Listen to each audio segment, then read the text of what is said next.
Bonjour et bienvenue dans ma troisième vidéo. Aujourd'hui, on va parler de la date de naissance et du lieu de naissance que je ne connais pas. Pour ma part, si vous me connaissez déjà, vous savez que j'ai écrit un livre en 2020 qui s'appelle De l'abandon à l'adoption. Je m'appelle Alice et j'ai 32 ans. Je suis également aussi conférencière depuis un an et aussi coach de vie. Les conférences, je les fais depuis un an dans des associations qui traitent du sujet de l'adoption. J'ai pu aider grâce à ça, je pense, pas mal de personnes parce qu'on me l'a dit en direct et ça fait chaud au cœur et c'est aussi une des raisons pour lesquelles je continue dans cette lancée pour faire des vidéos. En tout cas, j'espère que le contenu vous plaira, vous intéressera. N'hésitez pas, comme je vous disais, à liker, à partager et à activer les notifications pour les prochaines vidéos. Le lieu et date de naissance que je ne connais pas pour parler un petit peu plus sérieusement.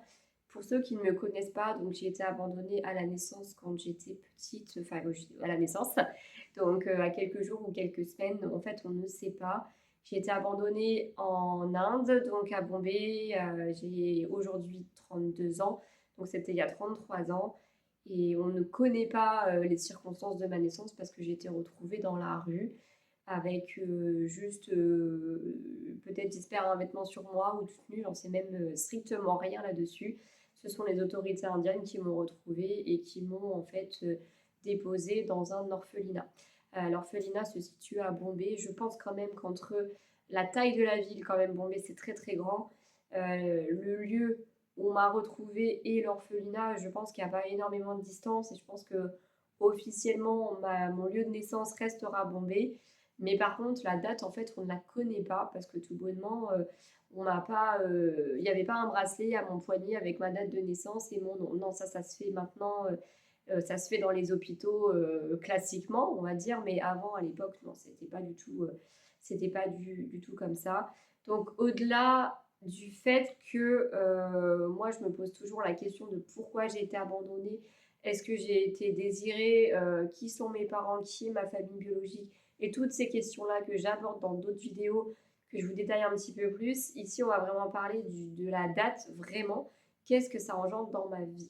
J'ai quand même une date d'anniversaire, vous vous doutez bien, et ça a été fixé dans mon état civil le 4 décembre 1991 parce que mes parents adoptifs sont venus me chercher en Inde à l'orphelinat le 4 décembre 1991. Donc ils ont établi cette date-là comme date de naissance, mais je suis arrivée en France le 12 décembre 91. Ils auraient très bien pu aussi mettre le 12 décembre. Je pense tout simplement que pour mes parents, c'est symbolique aussi. En fait, ça marque leur début de vie de parents. Moi, je pense que le plus logique pour moi, ça peut être aussi le 4 décembre, mais ça peut être aussi le 12 décembre parce que c'est le premier jour où je suis arrivée en France. Après, c'est une question de point de vue. Je pense que l'un ou l'autre, maintenant, ça ne change pas grand-chose. Mais le 4 décembre, ça a toujours été ma date de naissance sur les papiers. Qu'est-ce que ça signifie pour moi, cette date-là? Pendant très longtemps, pas grand-chose. Je me suis toujours sentie très mal le jour de mon anniversaire parce que, en fait, j'ai énormément besoin qu'on me le souhaite, des marques d'affection et d'attention. Par contre, tout ce qui est cadeau, à part quand j'étais petite et que voilà, c'est dans un contexte familial restreint, j'étais trop heureuse d'avoir des cadeaux. Mais après, dès que je recevais des cadeaux à mes anniversaires, en fait, j'étais toujours un petit peu gênée. Et le jour J du 4 décembre, je me sens toujours très très mal. Je me sens pas bien, j'ai besoin d'avoir d'attention, mais en même temps pas trop. Donc c'est souvent une date un petit peu mitigée.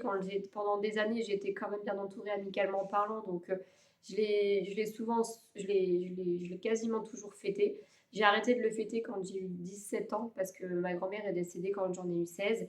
Et j'ai jamais su refêter mon anniversaire depuis son décès jusqu'à mes 26 ans, au moment où j'ai rencontré mon conjoint, où vraiment j'ai à nouveau souhaité pleinement fêter mon anniversaire. Mais entre mes 17 et mes 25 ans, je l'ai fêté parfois parce que certains m'ont poussé à le faire, mais j'avais pas le cœur à ça. Donc, ce qui change, c'est qu'effectivement, le jour J, bah, on sait pas trop pourquoi on fête son anniversaire, parce qu'on dit ouais, mais c'est pas le même, c'est pas ce jour-là.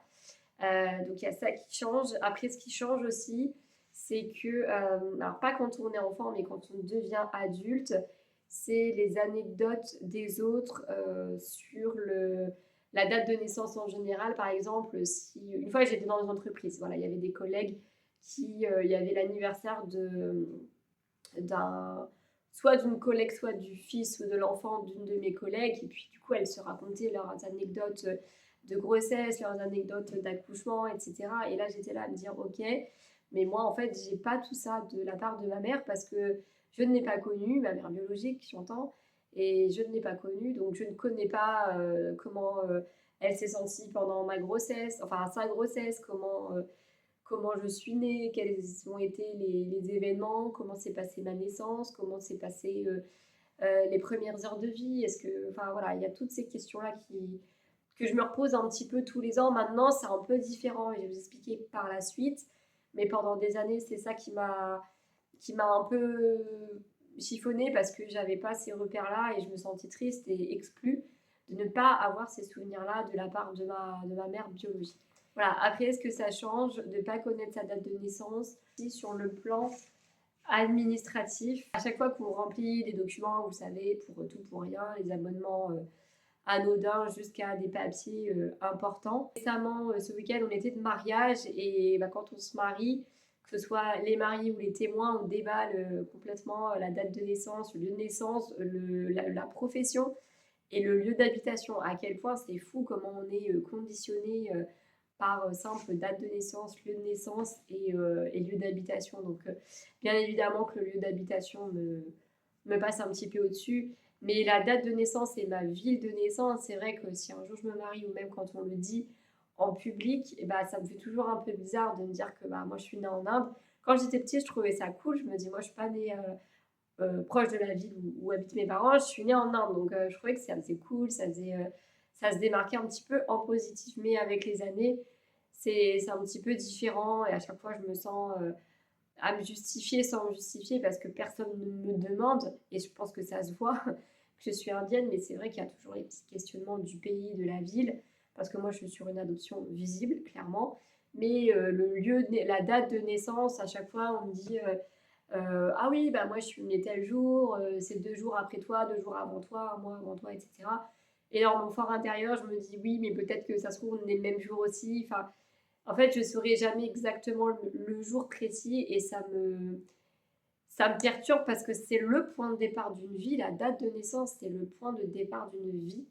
Et de ne pas savoir, bah, des fois, ça peut faire éclater les repères qu'on peut normalement avoir quand on connaît sa date de naissance. Lié à la date de naissance, c'est un truc hyper futile pour moi. Je sais que pour d'autres, ça peut impacter. Pour moi, c'est hyper futile. C'est tout ce qui est astrologie, etc. Tout ce qui est lié en fait à la date de naissance, tout ce qu'on peut voir sur les réseaux, sur tout ça, sur oui, si toi t'es né telle date, tel décan, tel je ne sais quoi, ça veut dire que t'es comme ci, comme ça. Moi, ça me fait sourire avec le recul parce que je me suis dit, surtout que je suis née un début de mois, donc vous savez que la bascule des dates des signes astrologiques, souvent, c'est autour du 20 du mois. Donc ça se trouve, je suis née avant le 20 novembre, ce qui fait que je suis scorpion. Il y a peu de chances que quand même je sois sagittaire et que je sois née fin janvier, mais ça peut être le cas.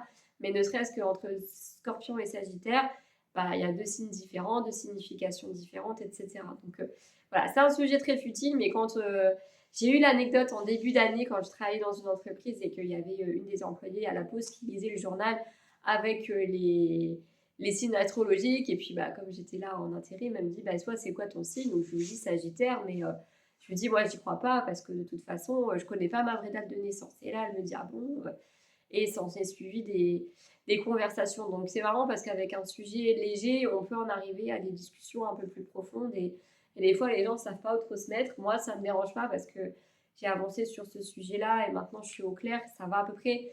Mais pendant très longtemps, j'avoue que ça a été quand même très très dur de vivre avec et puis à chaque fois de devoir répéter, réexpliquer aux gens. Et à chaque fois, c'était bienveillant. Donc c'est un plaisir de l'expliquer quand c'est demandé de manière bienveillante. Voilà. Pour terminer sur une bonne note positive, donc le 4 décembre 2021, c'est le jour où mes 2 enfants se sont rencontrés à la maternité. Mon deuxième enfant est né la veille de mes 30 ans et mon premier est né au mois d'août, donc rien à voir, mais par contre, ils se sont rencontrés un 4 décembre 2021. Les signes et les symboles de la vie, moi j'y crois énormément, je crois énormément à ça, aux dates, aux signes, et là je pense que c'est vraiment le plus beau signe de la vie. Ça boucle un petit peu les choses, et je me dis que maintenant ce jour-là, il leur est un petit peu dédié et maintenant je suis heureuse parce que ça me fait souvenir la maternité, toujours le contexte de l'accouchement, de la naissance, mais la naissance de notre famille au complet, la naissance de mon deuxième enfant, la naissance de la complicité avec mes deux fils, etc. Donc depuis, on a passé d'autres 4 décembre parce que je me suis dit le premier jour, le lendemain en fait de la naissance de mon fils, ça peut être un peu waouh parce que ça y est, c'est la première fois qu'ils se rencontrent, mais c'est vrai qu'il s'est passé 2 ans entre-temps. C'est vrai que ce 4 décembre-là, bah, je suis moins triste qu'avant. Je suis quand même beaucoup moins triste et je me souviens quand même de ce jour à la maternité, donc ça reste quand même quelque chose de positif. N'hésitez pas à me commenter, liker la vidéo, n'hésitez pas à partager votre ressenti. Si vous avez d'autres questions liées à tout ça, j'y répondrai avec grand plaisir. Merci, à bientôt.